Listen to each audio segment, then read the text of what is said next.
Hello viewers, welcome to my video lecture. तो बच्चों, इस वीडियो लेक्चर में हम लोग स्टार्ट करने जा रहे हैं रिप्रोडक्टिव हेल्थ।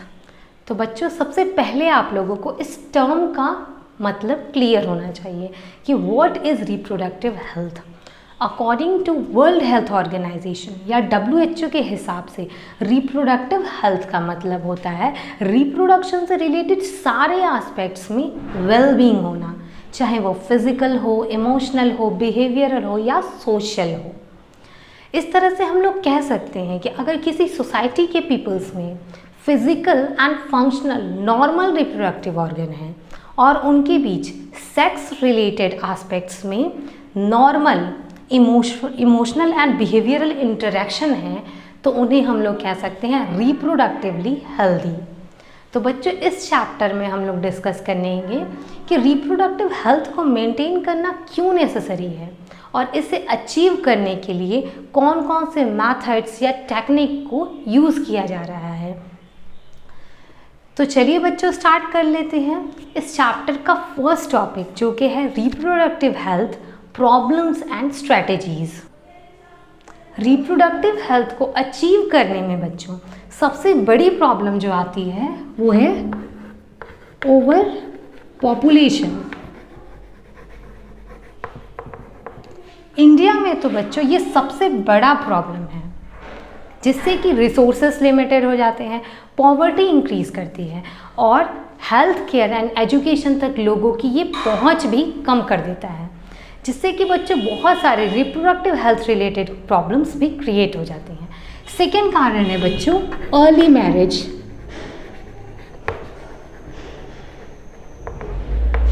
अर्ली मैरिज होने से बच्चों अर्ली प्रेगनेंसी का रिस्क बढ़ जाता है, जिससे कि बहुत सारे रिप्रोडक्टिव हेल्थ रिलेटेड इश्यूज भी क्रिएट हो जाते हैं। तो बच्चों, ये दोनों हो गई प्रॉब्लम्स की बात। अब हम लोग डिस्कस कर लेते हैं कि रिप्रोडक्टिव हेल्थ को अचीव करने के लिए कौन कौन सी स्ट्रैटेजीज को अपनाया जाता है। इंडिया बच्चों वर्ल्ड की फर्स्ट ऐसी कंट्री है जिसने कि रिप्रोडक्टिव हेल्थ को गोल रख करके कोई प्लान या प्रोग्राम स्टार्ट किया था। इस प्लान को कहते हैं हम लोग फैमिली प्लानिंग, जिसको कि 1951 में शुरू किया गया था। बाद में बच्चों इसमें चाइल्ड हेल्थ केयर को भी ऐड कर दिया गया और इस प्रोग्राम का नेम हो गया RCH, यानी reproductive and child health care programme. इस प्रोग्राम का बच्चों एम था कि लोगों को अवेयर किया जाए। किस चीज़ के लिए अवेयर करना है? About various reproductive related aspects, और उन्हें फैसिलिटी और सपोर्ट प्रोवाइड करना, ताकि एक रिप्रोडक्टिव हेल्दी सोसाइटी बन सके। बच्चों, लोगों को रिप्रोडक्टिव हेल्थ के लिए अवेयर करने के लिए governmental and non governmental agencies ने audio, visual and print media की हेल्प ली, यानी कि इसके बारे में रेडियो में बताया, टीवी में दिखाया और साथ में न्यूज़पेपर एंड मैगजीन्स में भी रिप्रोडक्टिव हेल्थ के बारे में प्रिंट किया, ताकि लोग इस मामले में अवेयर हो सकें। साथ में बच्चों अवेयरनेस के लिए पेरेंट्स, क्लोज रिलेटिव, टीचर और फ्रेंड्स का भी बहुत बड़ा रोल होता है। साथ में स्कूल को एंकरेज किया गया कि वो अपने यंगस्टर को सेक्स एजुकेशन प्रोवाइड करें, ताकि उनको रिप्रोडक्शन से रिलेटेड करेक्ट इंफॉर्मेशन मिले, उनके माइंड में किसी भी तरह की मिसकॉन्सेप्शन या मिथ क्रिएट ना हो।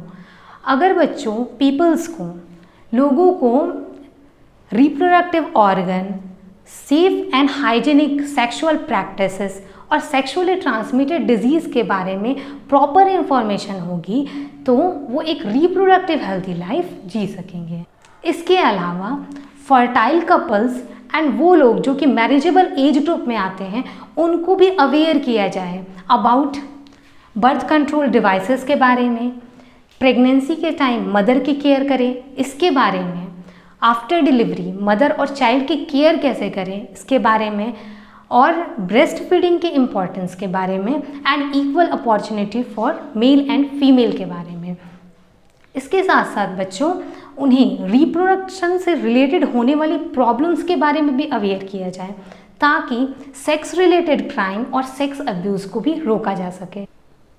अभी तक बच्चों हम लोगों ने डिस्कस किया है कि किस तरह से लोगों को अवेयर करके हम लोग रिप्रोडक्टिव हेल्थ को अचीव कर सकते हैं, पर इन सब के अलावा भी बच्चों रिप्रोडक्टिव हेल्थ को अचीव करने के लिए रिसर्च भी किए गए।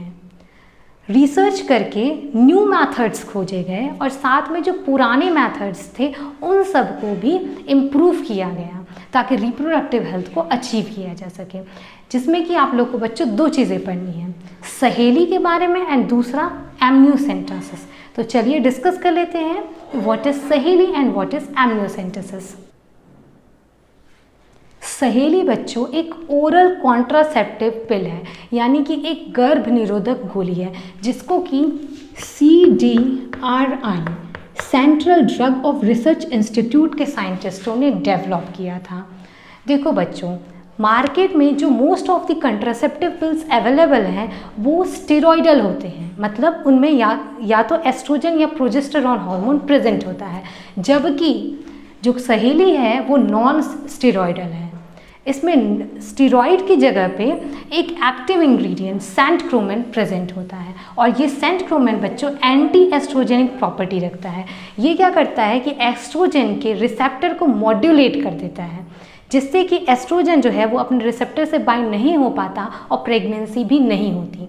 सो बच्चों, सहेली उन लोगों के लिए एक बेटर ऑप्शन है जो कि किसी भी रीज़न की वजह से हार्मोन कॉन्ट्रासेप्टिव पिल को यूज़ नहीं करना चाहते हैं।